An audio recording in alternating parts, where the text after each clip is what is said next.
역사 퀴즈를 하나 풀어보겠습니다. 인기 드라마 선덕여왕에 등장하는 미실.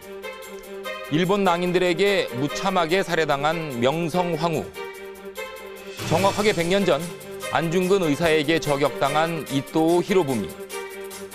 이 세 사람은 서로 어떤 관계가 있을까? 이 난해한 미스테리를 풀기 위해 조각난 역사의 퍼즐들을 맞춰나가다 보면 베일에 쌓인 일본의 왕실 도서관, 서릉부에 맞닥뜨리게 됩니다. 뉴스와 함께 떠나는 역사 추적, 잠시 뒤에 진행됩니다.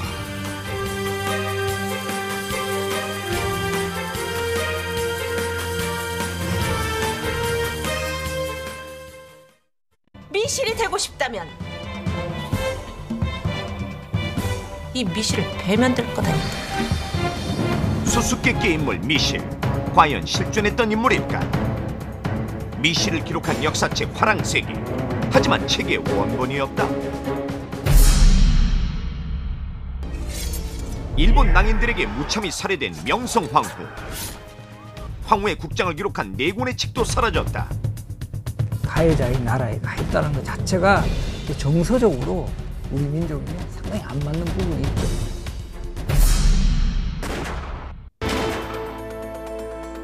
만주 하얼빈역에서 저격당한 이토 히로부미. 그가 규장각에서 가져간 우리 고서들의 목록. 그냥 그 서른부에 다 있어요.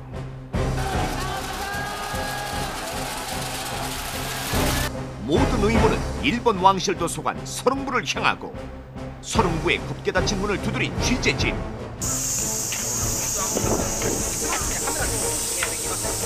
사라진 우리 역사의 기록과 베일에 쌓인 서릉부. 그 미스테리를 뉴스가 추적합니다. 요즘 인기를 얻고 있는 드라마 선덕여왕을 보면 미실이라는 인물이 등장합니다. 미색을 무기로 해서 신라시대 왕 3대에 걸쳐 권력을 누렸다는 신비로운 인물입니다. 그런데 학창시절 역사 시간에 선덕여왕과 김춘추, 김유신을 배우긴 했지만 미실은 교과서에 나오지 않습니다. 미실은 실존했던 인물인지, 그렇다면 역사적 근거는 무엇인지, 역사 추적의 의문은 여기서부터 시작됩니다. 백승호 기자, 네. 최근 드라마에 등장하는 미실이라는 인물, 우리 역사 속에서 비교 대상을 찾기 어려울 정도로 아주 독특한 인물로 그려지고 있는데요. 네.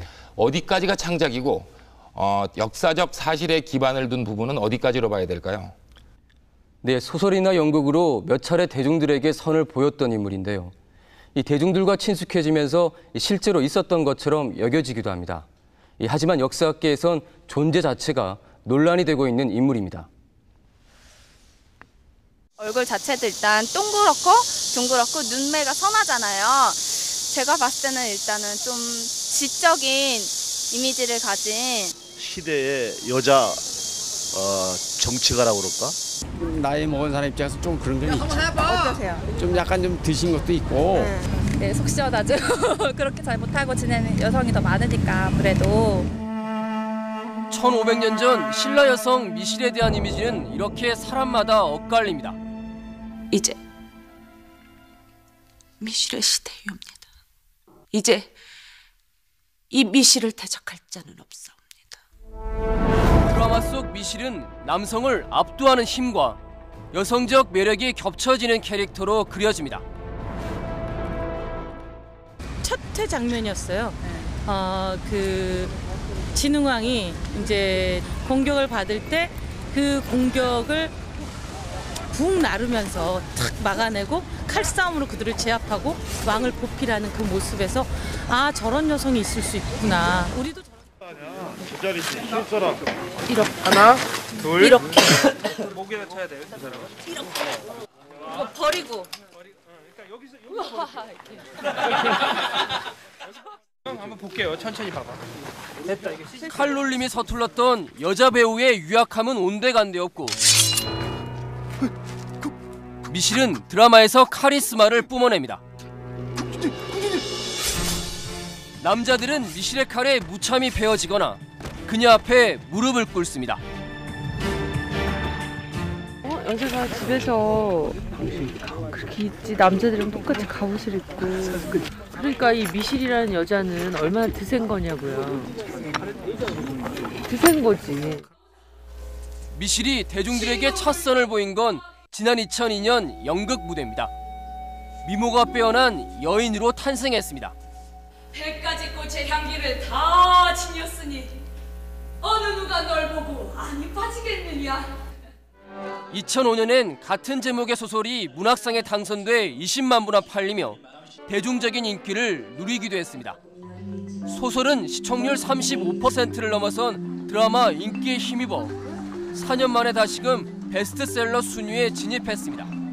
부드럽고도 강한 한국 문학사상 가장 개성 있는 여성. 당시 문학상 심사평을 보면 미실이 대중의 마음을 사로잡은 이유를 짐작할 수 있습니다. 그물에 걸리지 않는 바람처럼 살다 간 여자를 이해하기가 쉽겠어요. 언제나 이제 조선시대까지의 여성상을 우리가 고정적으로 생각을 하거든요. 그러니까 아주 이분법, 뭐 성녀 아니면은 악녀, 뭐 이런 식의 흑백의 논리가 아닌 그 모든 욕망을 가지고 있는 한 여성, 뭐 현대 속에서 발견할 수 있는 그런 여성의 모습을 이제 미실을 통해서 보여주고 싶었죠. 내 사람이 되거라. 싫습니다. 드라마에서 미실과 대립각을 세우고 있는 또 다른 여주인공 덕만. 살고 싶으면, 정말 살고 싶으면 싸워. 역시 전장에서 활을 쏘거나 칼을 휘두르는 거친 모습으로 등장하고 있습니다. 덕만은 서기 632년 왕위에 올라 우리 역사 최초의 여왕, 선덕여왕으로 불리게 되는 인물입니다.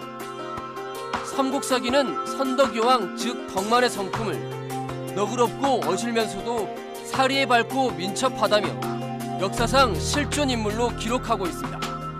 하지만 드라마에서 나오듯 남장 여자로 전쟁에 참여했다는 기록은 역사책 어디에서도 찾을 수 없습니다. 못 가겠어.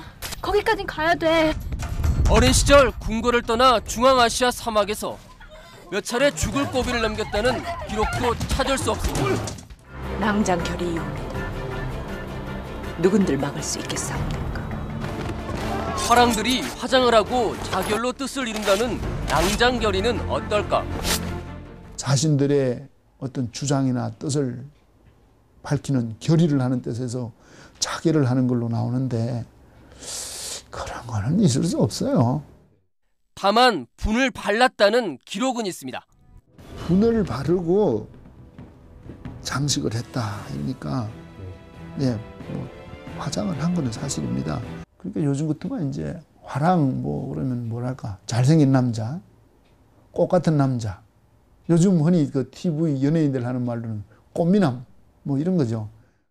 역사책에 나온 분이라는 한 글자에 작가가 상상력을 더해 꾸몄다는 겁니다. 아예 역사를 반대로 뒤틀기도 했습니다. 어머니, 덕만이 제 동생이요. 낳자마자 버려져야 했던 제 동생이요. 제 쌍둥이 동생이요. 드라마에선 천명공주가 언니, 덕만이 동생인 쌍둥이 자매로 나오지만 삼국사기는 덕만을 장녀로 기록하고 있습니다. 그렇더라도 앞서 설명했듯 덕만은 역사상 존재했던 실존 인물입니다. 김유신, 김춘추 같은 우리에게 낯익은 이름의 배역도 역사상 실존 인물에서 이름을 빌려왔습니다. 하지만 미실은 수수께끼 같은 인물입니다. 실존 인물 아니에요? 실존 인물이라고 저는 알고 있었는데 아닌가요? 허구의 인물로 알고 있는데요. 드라마 선덕여왕의 작가는 미실이란 인물을 역사에서 따왔다고 설명합니다. 지금 미실이라는 캐릭터가 있는데요. 이게 역사의 기술된 대로만 놓고 봐도 너무나 엄청난 인물입니다. 제가 보기에는요. 정말 가히 명불허전이라 할 수 있는 인물인데요. 미실이 나온다는 역사란 신라시대에 지어진 화랑색이라는 역사책을 말합니다. 하지만 화랑세기에 나오는 미실이 실존 인물인지에 대해선 역사학계의 판단은 다소 애매합니다. 현재로서는 있다고 확신하기는 조금 어려움이 있습니다. 미실은 진짜일 수도 있고 가짜일 수도 있다. 예. 네, 가짜일 수도 있고 진짜일 수도 있다. 네. 선뜻 이해가 되진 않는데요. 백승호 기자, 네. 그렇다면 역사학계의 판단이 이렇게 애매한 것은 미실이 나온다는 역사책, 화랑세기가 가짜일 수도 있고 진짜일 수도 있다. 이런 얘기입니까? 네, 그렇습니다. 진짜다, 가짜다. 이 진위 논란이 진행 중인데요. 정확하게 말한다면 화랑세기가 아니라 이 화랑세기를 베꼈다는 필사본에 대한 진위 논란이 진행 중입니다. 서로 논란이 되고 있는 지점이 어딘지 그 핵심을 취재했습니다. 깎아지른 듯한 절벽 사이로 동굴이 보입니다. 충북 제천에 있는 전말 동굴입니다. 지난 4월 이 동굴 암벽 곳곳에 새겨진 글자들이 발견되면서 학계의 비상한 관심을 끌었습니다. 이 보면 이제 오랑도, 무리도자가 이제 보이고 있습니다. 이것은 오랑이랑 화랑과 이 오랑을 추동하는 낭도 집단을 이제 말하고 있습니다. 바로 밑에는 갈 행자가 보입니다. 다녀갔다. 이런 뜻이 이제 된다는 거죠. 씩씩한 기상을 이제 체험하는 체험 학습 공간으로 이 장소가 이제 선정되지 않았겠는가. 한 글자 한 글자를 단서 삼아 화랑의 실체를 추적해야 할 만큼 신라를 다룬 사료가 부족한 게 현실입니다. 1989년 부산의 한 가정집에서 화랑세기를 베꼈다는 필사본이 발견되면서 역사학계가 발칵 뒤집힙니다. 6년 뒤 청주에서는 이보다 분량이 더 많은 두툼한 필사본이 추가로 발견됩니다. 삼국사기를 보면 신라의 김대문이 화랑세기란 책을 썼다는 기록은 있지만 그 뒤론 책이 자취를 감춰 제목만 전해오고 있던 상태였습니다. 그러다 갑자기 20세기 후반부에 불속이 태어났거든요. 만약 이게 그대로 김대문의 화랑세기라 그런다면 그건 뭐 고대사 연구에 엄청난 자료가 될 수 있는 것이죠. 하지만 이 필사본들은 곧바로 가짜다, 아니다 진짜다라는 진위 논란에 휩싸였습니다. 제가 볼 때는 이것은 20세기 중반기에 쓰여졌는 위작이다 이렇게 보고 있습니다.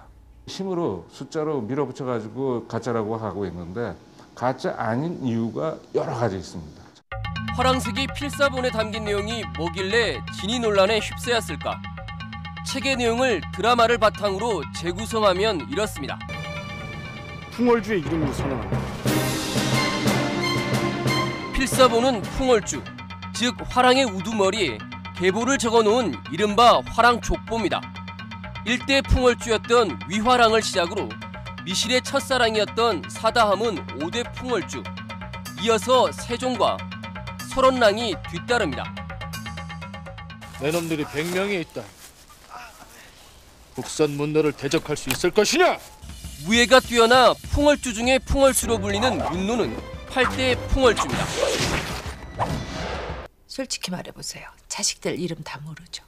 아, 그게 뭐 한 이 100여 명 되다 보니까 아들을 100명이나 두었다는 10대 풍월주 미생랑을 거쳐 11대 하종, 13대 용춘공, 15대 유신공, 16대 보종공, 18대 춘추공 등 모두 32명의 풍월주가 이 화랑세기 필사본에 등장합니다.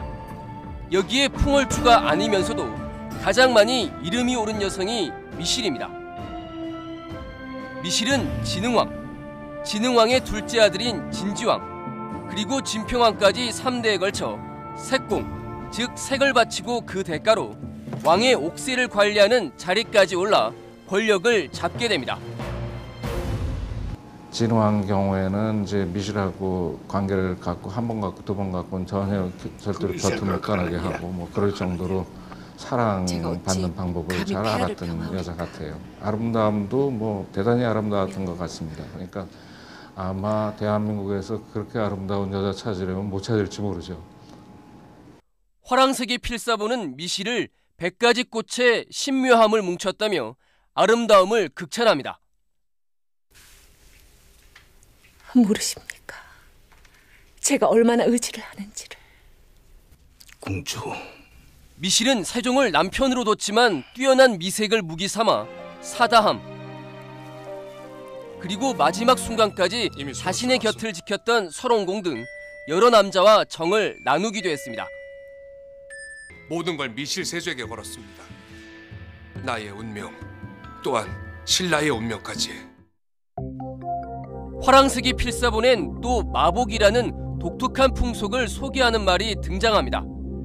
문지르다 부비다라는 뜻을 가진 마자에 배 복자를 쓰는데 지위가 높은 사람이 아랫사람의 임신한 아내와 성관계를 맺는 걸 제도화한 겁니다. 배 만든다 그런 표현으로 쓸 수도 있는 거죠. 배를 만지다. 배가 맞은 거예요. 당시 성풍속이 자유분방했을 거라는 추측도 가능하지만 그렇다고 색공인이 마복이냐 하는 일이 있을 수 있느냐 하는 의문이 생기고 바로 이 점이 진위 논란의 핵심입니다. 과연 그런 식의 풍속이 6세기 초 신라 조정 내에서까지 가능했겠네요. 왕과 대신들 사이에서까지도. 더욱이 이 화랑새기 필사본을 쓴 사람이 어우동같이 문란했던 여성들을 주인공으로 한문 소설을 썼다는 사실도 미실이 가상의 인물이라는 주장에 힘을 실어주고 있습니다.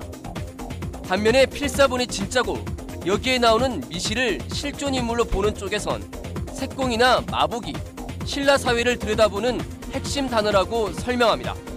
이거는 에로티시즘의 문제가 아니라 폴리틱스의 문제일 수가 있습니다. 이건 정치적인 행위죠. 마복이나 색공이라는 정치적인 행위를 함으로써 그 집안 일족들 후손들이 대를 이어서 신라 골품제 사회에서 일정한 골품의 신분을 유지할 수가 있는 거죠.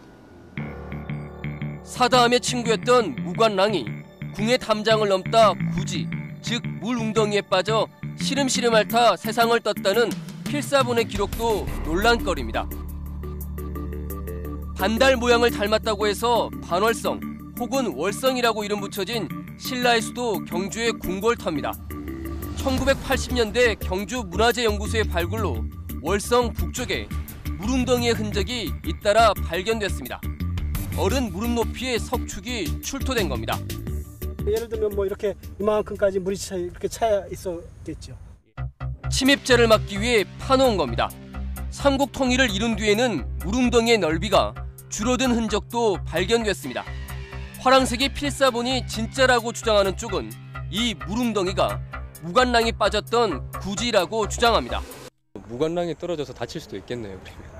뭐 사람이 여기에 빠진다 그러면 당연히 다칠 수가 있겠죠. 그러면 구지라고 단정 지을 수 있는 걸까? 화랑새기에 나오는 구지일 가능성도 있는 걸까요, 그러면? 여기서 막히네 또.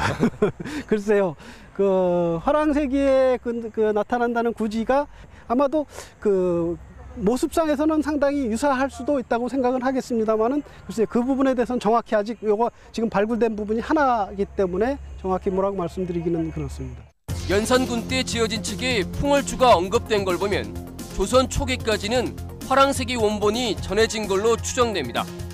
하지만 화랑새기 원본은 역사의 어느 순간 사라졌고 필사본 위장 논란은 결론을 내리지 못한 채 현재 진행형입니다. 흥미로운 건 위작설, 진본설 어느 쪽을 주장하든 만일 화랑새기 원본이 존재한다면 그건 일본에 있을 가능성이 높다고 지목한다는 겁니다. 어쩌면 뭐 인질한테 도둑을 맞았든지 일본 사람들이 가져갔든지 이런 추측은 해볼 수가 있어요. 개인적으로도 이걸 좀 알고 싶어가지고 우선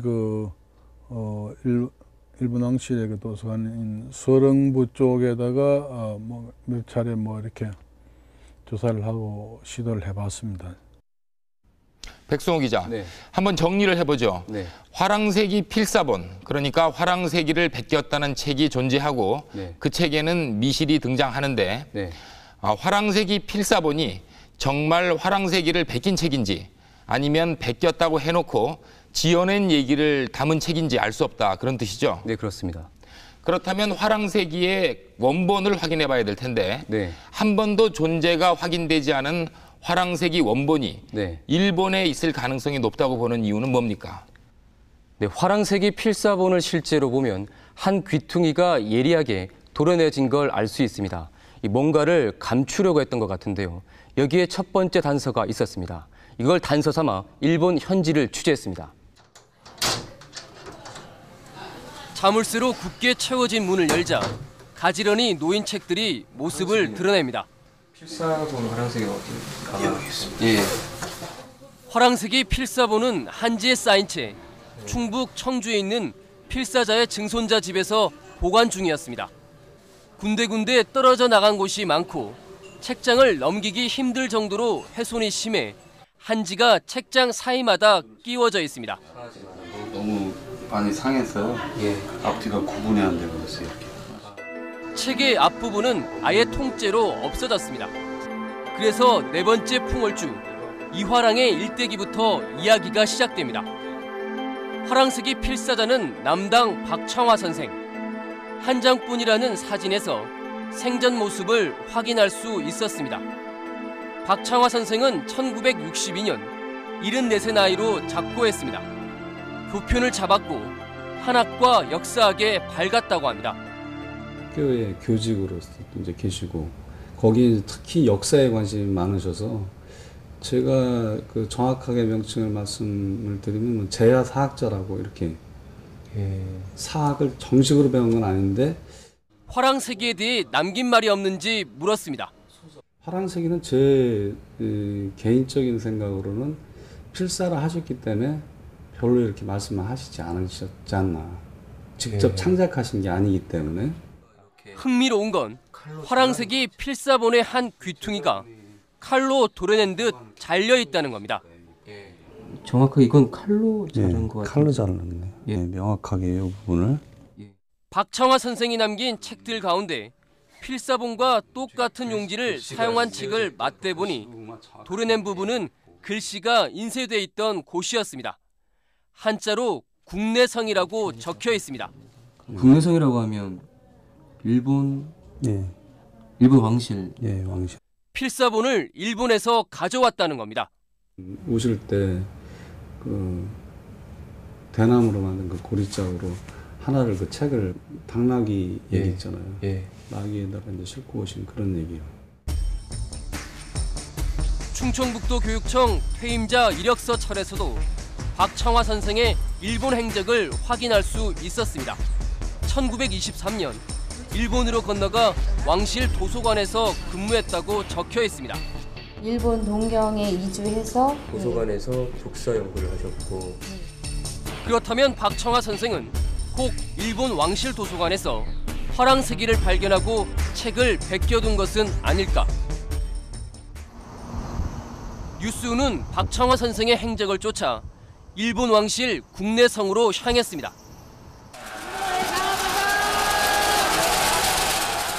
일본 왕실은 매년 1월 2일과 일왕의 생일 때 두 차례만 대중에게 공개되고 평소 취재가 까다롭기로 유명합니다.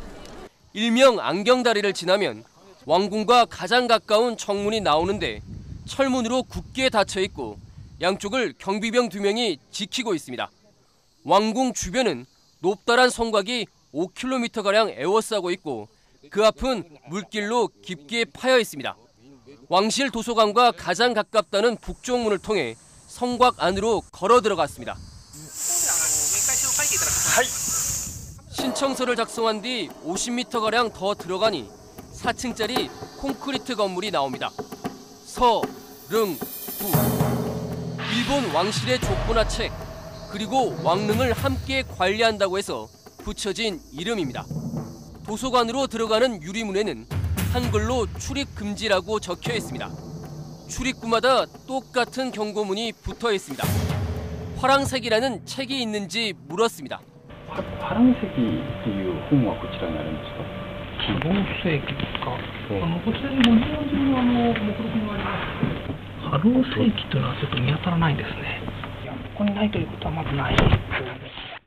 목록에는 화랑색이란 책이 없다는 겁니다. 더 이상 촬영도 불가능했습니다.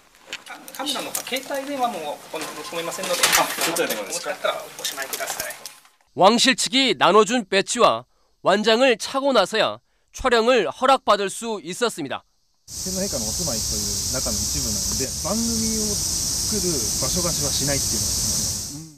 왕실 측이 지정한 장소에서만, 그것도 건물 외부만 촬영이 가능했습니다. 일본 방송사가 찍은 서릉부 내부 화면을 입수했지만 아쉽게도 서가가 텅 비어 있었습니다. 10년 전 건물을 신축하고 난 뒤 책을 들여놓기 전에 촬영한 겁니다. 취재팀은 일본 국회 도서관을 찾아 박청화 선생의 행적을 다시 추적했습니다.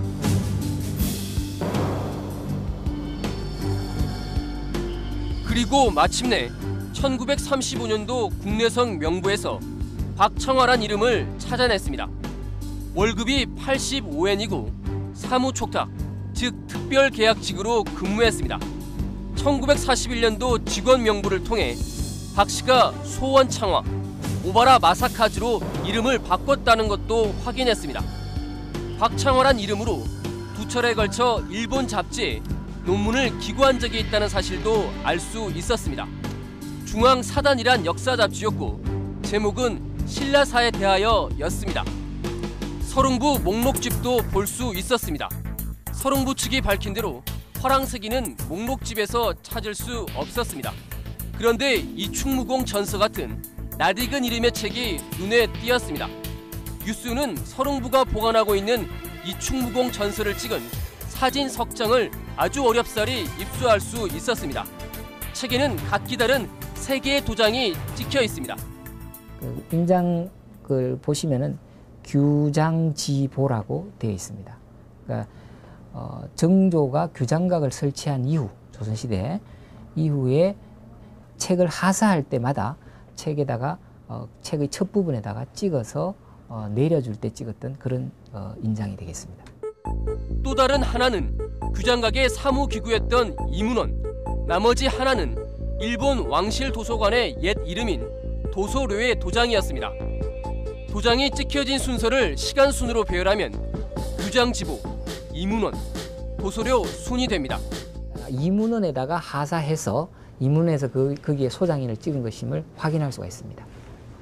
그리고 그 뒤에 있는 이제 도서료는 거기 있는 그 이문원에 있던 책이 어떤 경로를 거쳐선지는 몰라도 일본에 있는 국내청 서릉부에 소장하게 된 것임을 이제 확인할 수가 있는 거죠.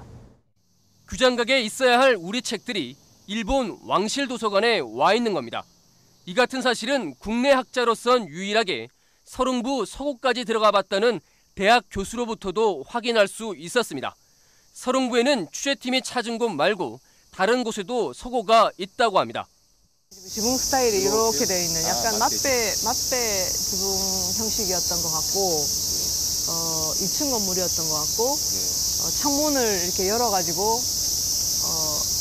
그러니까 통풍을 할 수 있는 그런 구조였고 그 건물 안에는 그 오동나무 같은 걸로 만든 자료를 보존하는 이제 그 보관함들이 이렇게 쭉 배열되어 있었고요.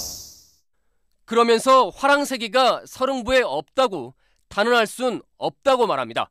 선흥부에 있는 자료를 조사할 때는 선흥부 측에서 제공해주는 목록집을 토대로 조사를 할 수밖에 없습니다. 그래서 대부분의 주요 목록들은 50년대 초에 만들어졌습니다. 그 시점에서 목록에서 누락되었거나 뒤에 뭐 이제 정리를 했거나 하는 내부적으로 그런 자료들은 저희가 접근할 수가 없는 것이죠. 선흥부에 있는 자료, 한국관계 전적 자료의 전체적인 현황을 저희가 알고 있지 못합니다. 그래서 없다고 단언할 수는 없는 것이죠. 백승호 기자, 네. 서릉부, 그러니까 일본 왕실도서관 측은 자신들이 화랑새기를 가지고 있지 않다 이런 입장을 밝혔는데요. 그런데 서릉부엔 화랑새기는 아니지만 규장각, 그러니까 우리 땅에 보존돼 있어야 할 다른 책들이 있더라 이런 얘기인 거죠. 네, 그렇습니다. 그런데 우리 규장각에 있어야 할 책들이 어떻게 일본 왕실도서관에 가게 됐는지 그 경로가 어떤 것인지 궁금한데요. 네, 충무공 전서에 찍힌 도장들을 거꾸로 따라가다 보면 애초에 충무공 전서가 규장각에 있었던 걸 알 수 있습니다. 이 규장각이라고 하면 조선 정조 때 세워진 왕실 도서관인데요. 지금은 그 안에 있던 자료들이 서울대로 옮겨진 상태입니다. 도쿄 중심가에 자리 잡은 히비야 공원. 일본 최초의 서양식 공원으로 알려진 곳입니다. 꼭 100년 전 한 거물급 정치인의 장례가 치러졌던 곳이기도 합니다.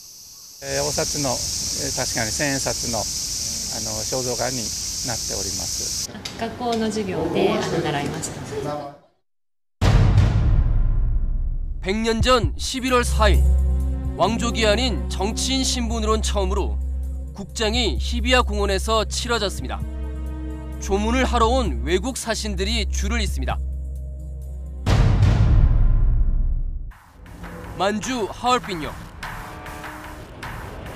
아흘에 전 치러진 국장의 주인공을 태운 열차가 역사로 들어섭니다. 이 정치인이 열차에서 내려 환영 인파를 막 지난 순간 한 남자가 뛰쳐나와 심장을 향해 총을 겨눴습니다. 만주벌에 울려 퍼진 7발의 총성.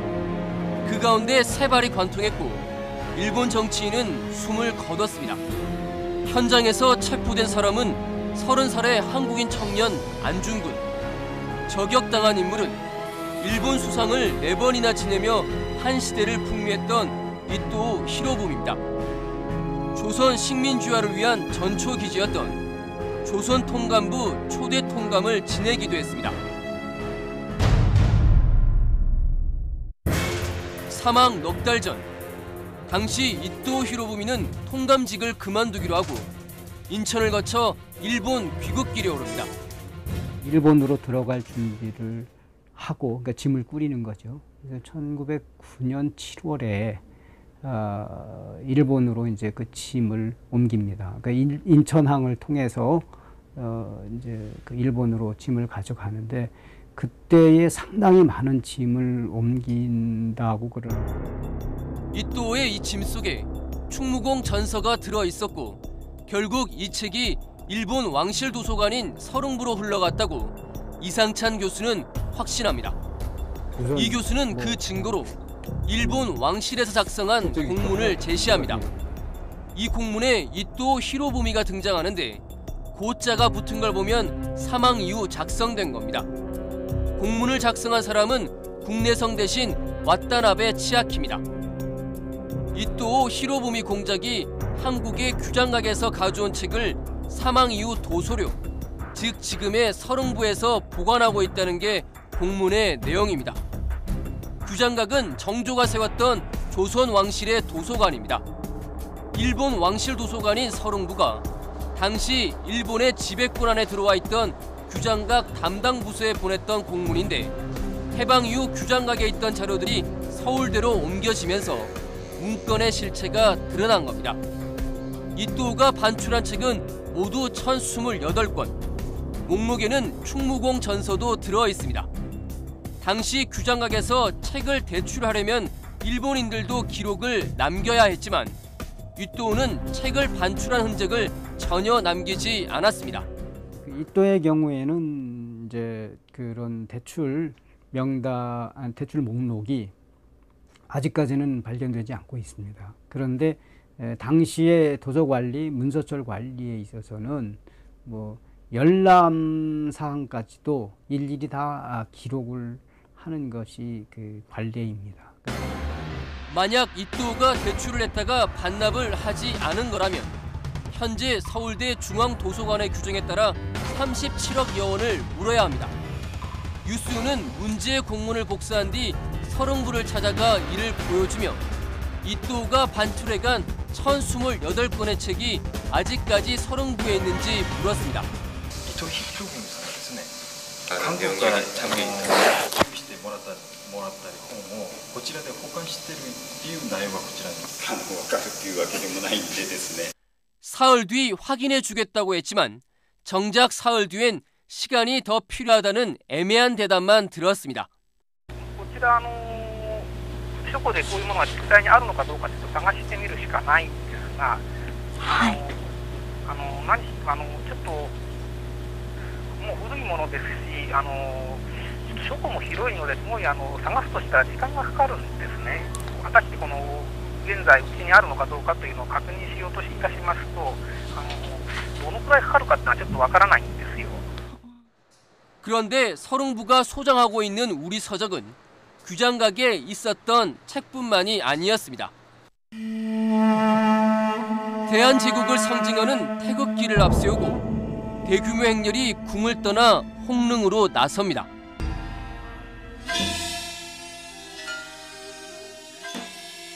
마침내 100여 명이 어깨에 맨 대여 큰 상여가 지나갑니다. 1897년 처참하게 시해돼 주검조차 찾지 못한 채 치러진 명성 황후의 국장입니다. 새벽녘이라 등불이 황후의 마지막 길을 밝힙니다.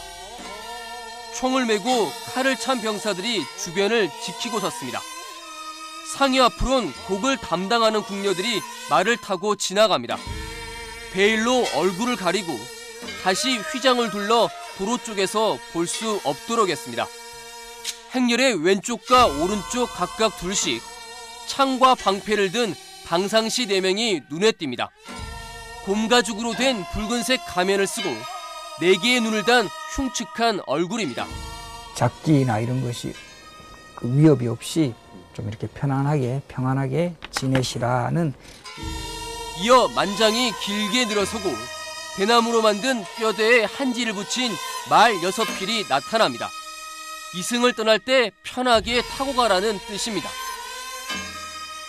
행렬의 앞과 그리고 뒤에는 지휘자격인 전하계 인소라의 악대가 구성되어 있지만 연주는 하지 않습니다. 3년상이 치러지는 동안 모든 음악 연주가 중지되기 때문입니다. 명성 황후국장은 신하와 시민 2,035명이 동원돼 장대하게 치러졌습니다. 당대 최고 화원들이 일일이 손으로 그려내 그림으로 실록을 남겼습니다. 가마만도 26가지가 나오는데 가마의 형태와 색깔이 세밀하게 묘사되어 있습니다. 붉은 모자는 별감, 녹색은 내시, 복장도 꼼꼼하게 제한됐습니다.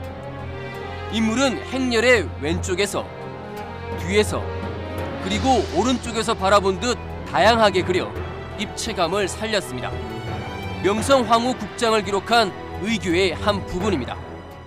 의식과 괴범이라는 뜻입니다. 이 괴라는 것은 바퀴괴자. 이 계속 레일을 따라가듯이 그것을 계속 준수하고 범은 모범 범자입니다. 하나의 전범이 되는 것을 그대로 쫓아서 따라가면서 그 행사를 철저하게 전통의 방식대로 행하겠다.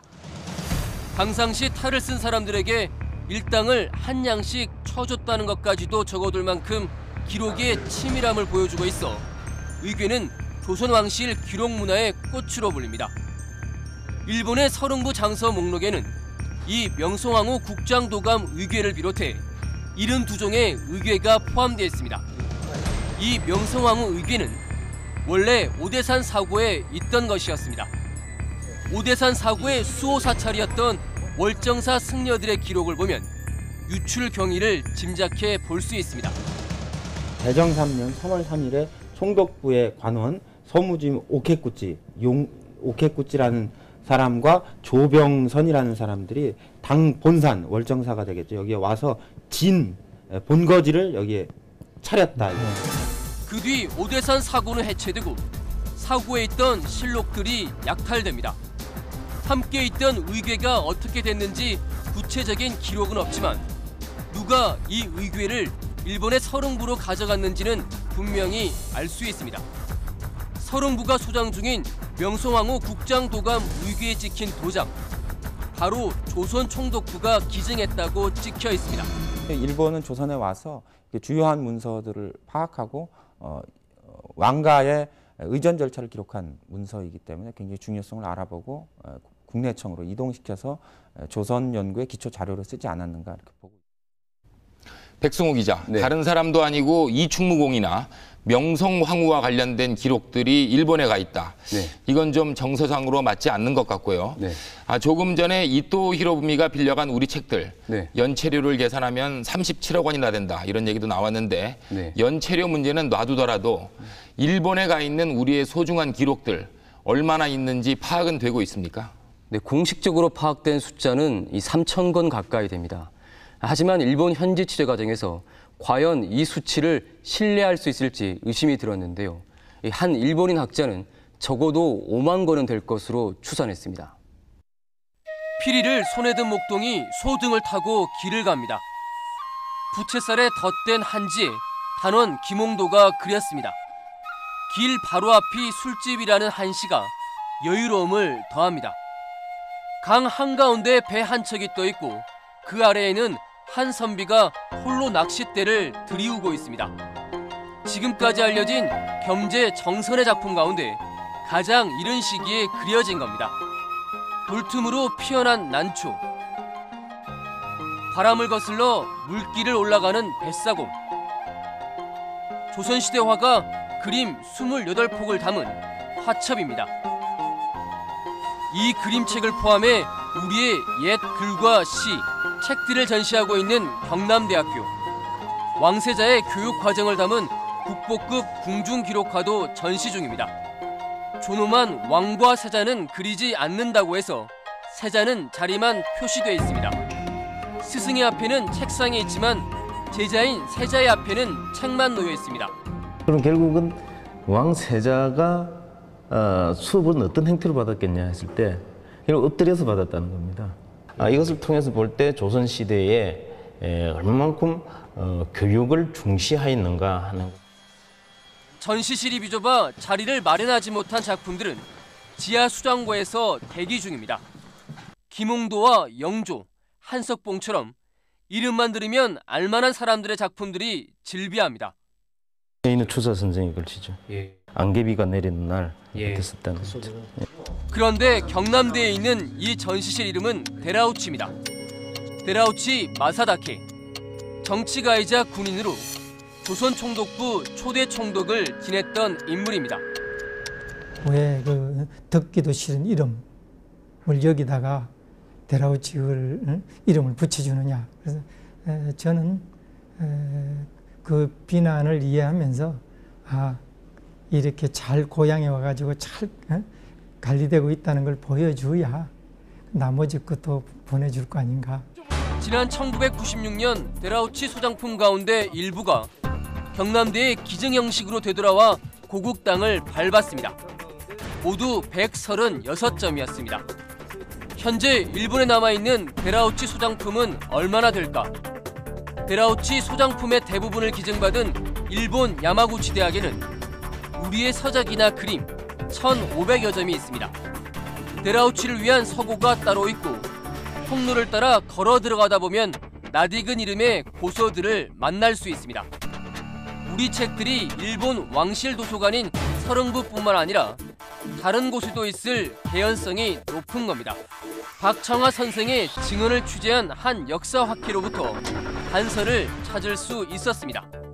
광복 직전에 연합군들의 폭격이 이제 일본 본토를 폭격하게 되면서 황실문고도 공격의 대상이 될 걸로 염려한 일본 황실에서 황실문고에 소장되었던 그 책들을 어느 공작집 지하 창고로 옮기는 작업을 했는데 박청아 선생님도 직접 그 작업에 동원이 되었다고 이렇게 들었습니다.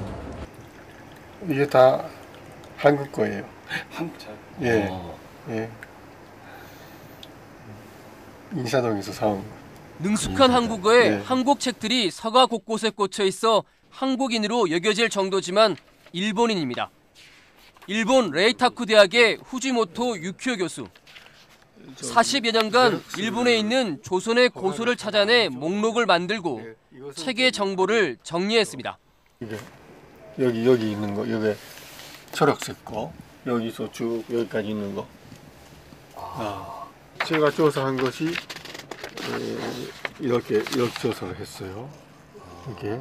일본을 거쳐 해외로 나간 조선의 책들을 찾아 영국 대형 박물관, 대만 고궁박물관을 그리고 일본 국내 공립 사립도서관과 개인 서고 등 100여 곳을 발로 뛴 결과가 자료로 고스란히 남았습니다. 저 삼강hen실도라는 책이 있거든요. 그 삼강hen실도가 여러 군데, 이것은 야마구치 현립도서관, 이것은 가나자와 시립도서관, 이것은 고마자와 대학. 자료가 책장을 가득 채웠습니다. Mi5인가요? 이건 조그만 카드로 한 여기 전전까지 한 두어 번 왔다 갔다 할 수 정도. 촬영이나 복사가 불가능할 경우에는 직접 손으로 그리기도 했습니다. 이렇게 이런 도장이 있으면 이게 도장까지 좀 다 쓰고요. 선생님 직접 그리신? 예, 제가 직접 그린 겁니다. 혹 후지모토 교수는 화랑세기의 행방에 대해 뭔가 알고 있지 않을까? 예, 見たことありません. 그러면서도 후지모토 교수는 일본 전역에 적어도 5만 권의 한국 책들이 있을 거라고 추산했습니다. 日本に韓国語がどんだけあるか分かりませんので、今までどんだけ調査したかも分からないんですけど、大体もうおそらく9割ぐらいはね、おそらく5万冊もないでしょうね。明治以降にたくさん本が来てるんですよ. 우리는 일본으로 유출된 우리 책들을 얼마나 파악하고 있을까? 일본에는 2,940여 종. 우리가 지금 그 5군데를 조사한 게 2,940여 종. 웬만한 책들은 다 볼 수 있다는 도쿄의 진보초 서점거리입니다. 최신 이론을 다룬 전문 서적은 물론 고서들도 구할 수 있는 곳입니다. 한 서점을 골라 들어가 봤습니다. 조센본가 아리마스까? まあ少しだけならあります。これは李朝の時代の活字で作った本です。普通は木版ですけどもね、活字で作った本は非常に珍しいですよね。 84,000엔, 우리 돈으로 100만 원이 넘는 가격에 거래되고 있습니다. 조선시대 때 썼다는 한글로 된 한자 사전도 있었습니다. の人が漢字を勉強するのに使った辞書です。非常にたくさんの字が入ってますよね。今ほとんど使わないような難しい字も入ってますよね。 매주 화요일에 한 번씩 고서적 거래시장에서 구한 책들이라고 합니다. 入ることができるのはこの本屋さんのこれあれが名札があってね、それをちゃんと持ってる人だけが入れる. 정작 우리는 존재조차도 모르고 있는 우리 역사의 기록들이 일본 시장에서 이렇게 거래되고 있습니다. 백승호 기자, 네. 일본에 가 있는 우리의 고서적들, 네. 우리 문화재 기관이 파악하고 있는 게 3,000종, 네. 일본인 교수가 혼자 발로 뛰어서 찾아낸 게 5만 종이라면 네. 너무 부끄러운 현실인 것 같은데요. 이런 현실이라면 그런 기록들을 되돌려받기 위한 노력들 충분히 이루어졌다고 보기 어렵겠죠. 아시겠지만 책이란 건 한 나라의 정신과 철학, 역사, 그 모든 걸 담고 있다고 할 수 있습니다. 이 역사서 한 줄 때문에 외교 문제가 발생하기도 할 만큼 가치 있는 우리의 자산이기도 합니다. 지금이라도 우리의 귀중한 자산들을 되돌려받기 위한 적극적인 노력이 필요할 것으로 보입니다.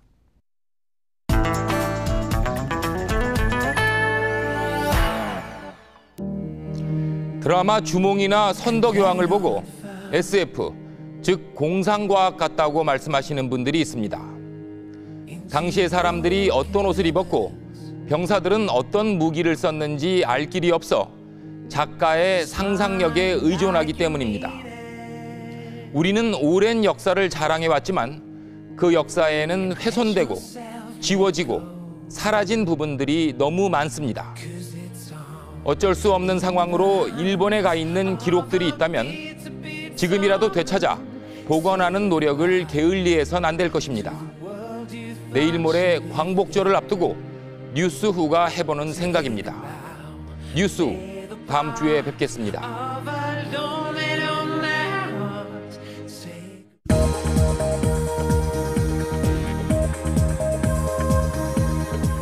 자체도 일단 동그랗고 둥그렇고 눈매가 선하잖아요. 제가 봤을 때는 일단은 좀 지적인 이미지를 가진 시대의 여자 정치가라고 그럴까? 나이 먹은 사람 입장에서 좀 그런 게 있죠. 어떠세요? 좀 약간 좀 드신 것도 있고. 네, 속 시원하죠. 그렇게 잘 못하고 지내는 여성이 더 많으니까 아무래도. 1500년 전 신라 여성 미실에 대한 이미지는 이렇게 사람마다 엇갈립니다. 이제 미실의 시대이옵니다. 이제 이 미실을 대적할 자는 없사옵니다. 드라마 속 미실은 남성을 압도하는 힘과 여성적 매력이 겹쳐지는 캐릭터로 그려집니다. 첫 회 장면이었어요.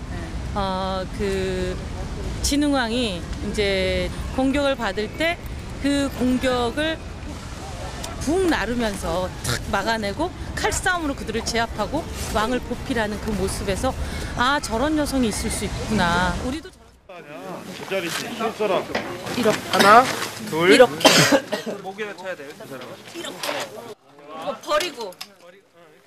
우와, 한번 볼게요. 천천히 봐봐. 됐다 이게. 칼놀림이 서툴렀던 여자 배우의 유약함은 온데간데없고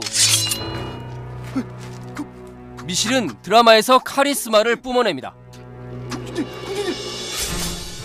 남자들은 미실의 칼에 무참히 베어지거나 그녀 앞에 우리 고서들의 목록. 이건 그냥 그 서른부에 다 있어요.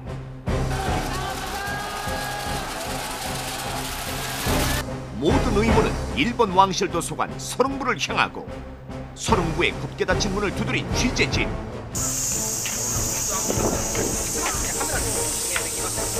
사라진 우리 역사의 기록과 베일에 쌓인 서릉부. 그 미스테리를 유수가 추적합니다. 요즘 인기를 얻고 있는 드라마 선덕여왕을 보면 미실이라는 인물이 등장합니다. 미색을 무기로 해서 신라시대 왕 3대에 걸쳐 권력을 누렸다는 신비로운 인물입니다. 그런데 학창시절 역사 시간에 선덕여왕과 김춘추, 김유신을 배우긴 했지만 미실은 교과서에 나오지 않습니다. 미실은 실존했던 인물인지, 그렇다면 역사적 근거는 무엇인지, 역사 추적의 의문은 여기서부터 시작됩니다. 백승호 기자, 네. 최근 드라마에 등장하는 미실이라는 인물, 우리 역사 속에서 비교 대상을 찾기 어려울 정도로 아주 독특한 인물로 그려지고 있는데요. 네. 어디까지가 창작이고 역사적 사실에 기반을 둔 부분은 어디까지로 봐야 될까요? 네, 소설이나 연극으로 몇 차례 대중들에게 선을 보였던 인물인데요. 이 대중들과 친숙해지면서 실제로 있었던 것처럼 여겨지기도 합니다. 하지만 역사학계에선 존재 자체가 논란이 되고 있는 인물입니다. 얼굴 덕만. 살고 싶으면, 정말 살고 싶으면 싸워. 역시 전장에서 활을 쏘거나 칼을 휘두르는 거친 모습으로 등장하고 있습니다. 덕만은 서기 632년 왕위에 올라 우리 역사 최초의 여왕, 선덕여왕으로 불리게 되는 인물입니다. 삼국사기는 선덕여왕 즉 덕만의 성품을 너그럽고 어질면서도 사리에 밝고 민첩하다며 역사상 실존 인물로 기록하고 있습니다. 하지만 드라마에서 나오듯 남장 여자로 전쟁에 참여했다는 기록은 역사책 어디에서도 찾을 수 없습니다. 못 가겠어. 거기까진 가야 돼. 어린 시절 궁궐을 떠나 중앙아시아 사막에서 몇 차례 죽을 고비를 넘겼다는 기록도 찾을 수 없습니다. 낭장 결의이옵니다. 누군들 막을 수 있겠사옵니까? 화랑들이 화장을 하고 자결로 뜻을 이룬다는 낭장 결의는 어떨까? 자신들의 어떤 주장이나 뜻을 밝히는 결의를 하는 뜻에서 자결을 하는 걸로 나오는데 그런 거는 있을 수 없어요. 다만 분을 발랐다는 기록은 있습니다. 분을 바르고 장식을 했다. 그러니까 네, 뭐 화장을 한 거는 사실입니다. 그러니까 요즘 같으면 이제 화랑 뭐 그러면 뭐랄까 잘생긴 남자, 꽃 같은 남자.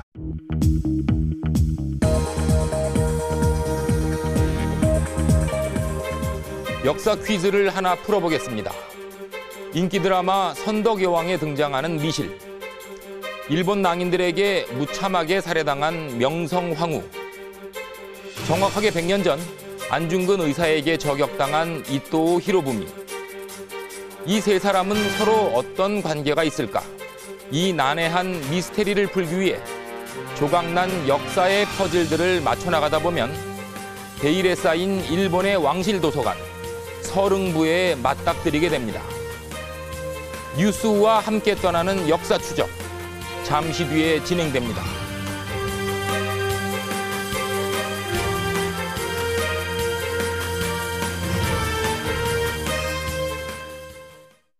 미실이 되고 싶다면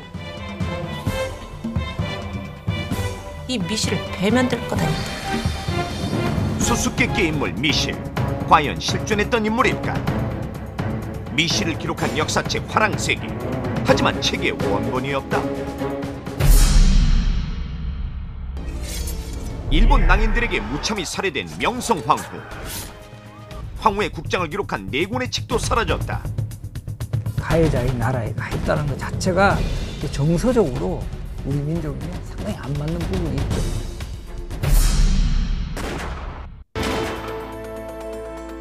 만주 하얼빈역에서 저격당한 이토 히로부미. 그가 규장각에서 가져간 무릎을 꿇습니다.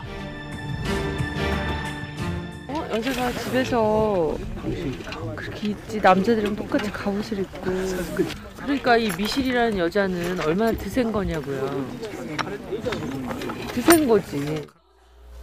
미실이 대중들에게 첫 선을 보인 건 지난 2002년 연극 무대입니다. 미모가 빼어난 여인으로 탄생했습니다. 100가지 꽃의 향기를 다 지녔으니 어느 누가 널 보고 안이 빠지겠느냐. 2005년엔 같은 제목의 소설이 문학상에 당선돼 20만 부나 팔리며 대중적인 인기를 누리기도 했습니다. 소설은 시청률 35%를 넘어선 드라마 인기에 힘입어 4년 만에 다시금 베스트셀러 순위에 진입했습니다.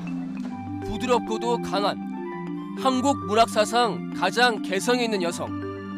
당시 문학상 심사평을 보면 미실이 대중의 마음을 사로잡은 이유를 짐작할 수 있습니다.